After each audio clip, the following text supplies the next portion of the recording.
écoutez Europe 1, il est 8h18. L'interview politique ce matin, je reçois Sir Peter Ricketts, ambassadeur de Grande-Bretagne en France. Bonjour. Bonjour. Comment arrêter la tragédie des migrants de Calais? Est-ce que la France et la Grande-Bretagne travaillent suffisamment, main dans la main, pour renforcer la sécurité et les contrôles? Et clairement, c'est une crise très difficile et très grave. Mais oui, absolument, je confirme que la France et le Royaume-Uni travaillent très bien. C'est une vraie coopération dans les circonstances difficiles, dans l'intérêt de tout le monde. Oui, alors pourquoi il y a certains reproches quand même dans la presse britannique? On dit par exemple que la France devrait envoyer les militaires, l'armée. Vous aurez toujours des voix qui disent beaucoup de choses chez nous s'il y a une crise comme ça. Et il y a beaucoup de monde aussi qui ont de la frustration dans le Kent avec les énormes files de camions là. Mais le gouvernement est très clair que l'ordre public est une responsabilité française et que les autorités françaises mettent beaucoup d'œuvres là-dessus. Oui, alors certains élus réclament aussi un sommet d'urgence, un franco-britannique. C'est à l'ordre du jour ou pas?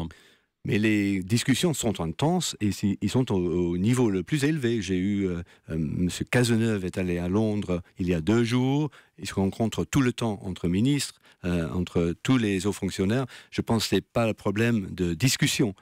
Là, ça continue intensément. C'est une question maintenant de mettre en œuvre les ressources supplémentaires. Oui, donc vous nous confirmez ce matin qu'il n'y a pas de sommet de prévu dans les jours à venir ou qui pourrait être déclenché par cette crise des migrants à Calais. Je confirme que les discussions vont tous les jours à très haut niveau. Oui. Alors, ces clandestins sont attirés par la Grande-Bretagne, considérés comme l'Eldorado. Comment ça se passe quand ils arrivent de l'autre côté de la Manche, quand ils passent? On apprend que ces derniers jours, plus d'1 centaine sont arrivés à traverser. Ils sont interpellés. Qu'est-ce qui se passe là-bas ensuite? Mais d'abord, nous ne sommes pas l'Eldorado. Je sais que c'est le mythe.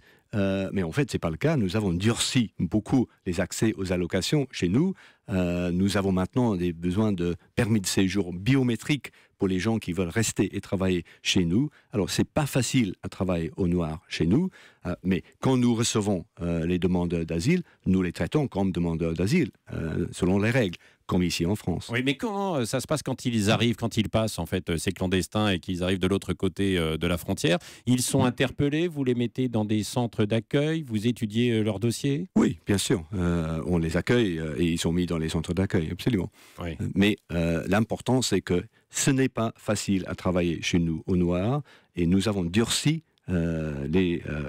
l'accès à nos allocations. C'est plus le cas, si c'était jamais le cas, que nous sommes un Eldorado pour ceux qui vont travailler au noir. Oui, parce que c'est ça. Certains dénoncent quand même aussi de l'hypocrisie en disant que oui, certes, il y a les drames humains, mais qu'on laisse faire et venir les migrants parce que c'est une main-d'œuvre à pas cher et que vous en avez besoin en Grande-Bretagne. Non, absolument pas. Ça, c'est vraiment pas le cas. Nous avons nos contrôles à la frontière et l'important à Calais, c'est qu'on peut laisser passer tout cet énorme mouvement entre nos deux pays, économiquement très important, les voyageurs, les touristes aussi, dans les conditions sûres et aussi en respectant la sécurité des clandestins. Personne ne veut les morts, bien sûr. Oui, alors pourquoi ils sont autant attirés par la Grande-Bretagne, ces migrants qui sont à Calais, qui restent et qui mettent leur vie en jeu, hein? Certains en sont victimes, comme avant-hier. Parce que, peut-être à cause de ces mythes dont j'ai fait référence, que c'est beaucoup plus facile à travailler chez nous, ce n'est pas le cas, mais peut-être aussi à cause de la langue. La langue anglaise, peut-être, ça fait partie. Mais nous avons nos règles, comme en France. On accepte bien sûr les gens qui demandent de l'asile selon les règles, mais nous ne pouvons pas accepter les gens qui veulent arriver illégalement. Oui, et beaucoup ont aussi de la famille, des contacts, et donc c'est pour ça qu'ils souhaitent les rejoindre, quoi. Et il y en a probablement. Oui, oui. Est-ce qu'il y a des expulsions par la suite, comme ça se fait parfois aussi en France avec ces migrants? Oui, et c'est un autre domaine où on travaille très bien avec la France. Par exemple, refouler des gens qui n'ont pas le droit à rester parce qu'ils sont des migrants économiques. La France et le Royaume-Uni montent des vols ensemble vers les pays, par exemple l'Afrique de l'Ouest. Nous travaillons contre les passeurs, les réseaux qui exploitent cette misère humaine pour faire arriver les gens à Calais. Il y a beaucoup de choses à faire en amont. Le problème à Calais, c'est très grave, mais on ne peut pas régler le problème à Calais. Il faut régler le problème beaucoup plus en amont. Oui, ça, c'est les frontières européennes, par Frontex, exemple, oui, et de retourner les gens qui n'ont pas le droit de rester en Europe. Oui, et comment la population britannique accueille aussi ces migrants? Elle est partagée de son côté? Mais nous avons, comme en France, une longue tradition d'accueil des migrants. Nous avons d'énormes populations de migrants. Nous avons reçu des millions de gens depuis 10 ans chez nous, mais nous voulons les recevoir dans les conditions correctes, selon les règles. Oui, oui. Du coup, on n'est plus quand même dans l'entente cordiale aussi. Il y a le French bashing, je le disais tout à l'heure, qui repart de plus belle. On a vu, alors évidemment, ce sont des tabloïds comme le Daily Mail, qui non seulement nos pauvres vacanciers en France sont victimes des problèmes des migrants, mais aussi des feux de forêt, des jets de purin par les éleveurs. Vous aurez beaucoup de choses dans les tabloïds britanniques, mais beaucoup de monde adore venir en France en vacances. C'est pour ça qu'on voit ces énormes files d'attente à Calais. Les gens passent leurs vacances très volontiers en France. Oui, et ça, d'ailleurs, puisque vous évoquez Calais avec ce conflit de la Ferry Link, ce n'est pas encore réglé. C'est un gros problème entre la France et la Grande-Bretagne.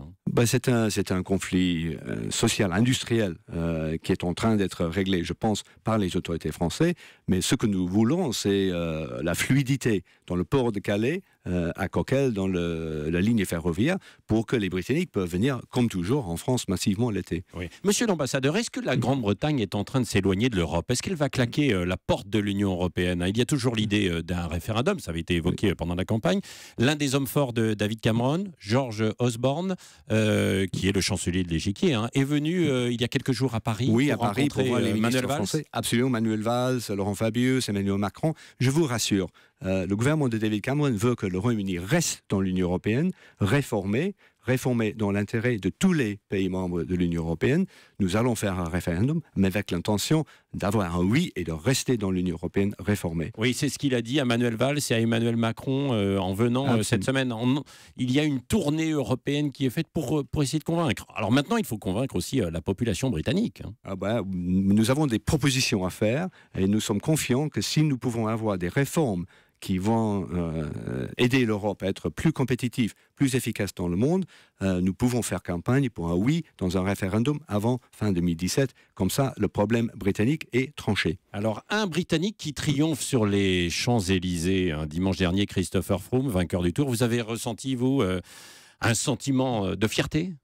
Absolument, c'est vainqueur deuxième fois du Tour de France. Il a fait un discours très digne sur les Champs-Élysées. J'ai pensé, oui, c'est un champion digne. Oui. Et vous avez trouvé qu'il y avait un petit peu trop de chauvinisme du côté français? Il y a eu du choking, non, quand même, avec certaines réactions? C'était pas facile pour lui, le Tour, mais la victoire était claire. Et je pense qu'il était un champion très digne du nom sur les Champs-Élysées, là. Oui. Vous êtes ambassadeur en France depuis 3 ans et demi. Vous allez bientôt partir. Quel est votre regard sur l'état de santé de notre pays, de la France? J'ai jamais fait partie de ceux qui pensent que c'est de la morosité en France. J'ai toujours trouvé la France un pays merveilleux. Les Britanniques adorent venir et beaucoup restent ici aussi. Alors il y a beaucoup d'atouts dans ce pays. Il y a beaucoup d'atouts, mais peut-être qu'il y a encore des progrès à faire parce qu'on est quand même souvent critiqué outre-Manche. Dans tous les pays, il y a des progrès à faire. Mais moi, j'ai eu 4 ans de rêve à Paris. J'ai beaucoup adoré. Oui. Les événements à venir pour vous, pour la Grande-Bretagne, c'est la Coupe du Monde de rugby principalement? Oui, par exemple, absolument. C'est la continuation de la commémoration de la Première Guerre qui va être très important l'année prochaine aussi. Et puis, nous avons notre référendum sur l'Europe qui vient dans les 18 mois à venir. Oui. Merci, Sir Peter Ricketts, ambassadeur de Grande-Bretagne en France, d'avoir été notre invité ce matin sur Europe.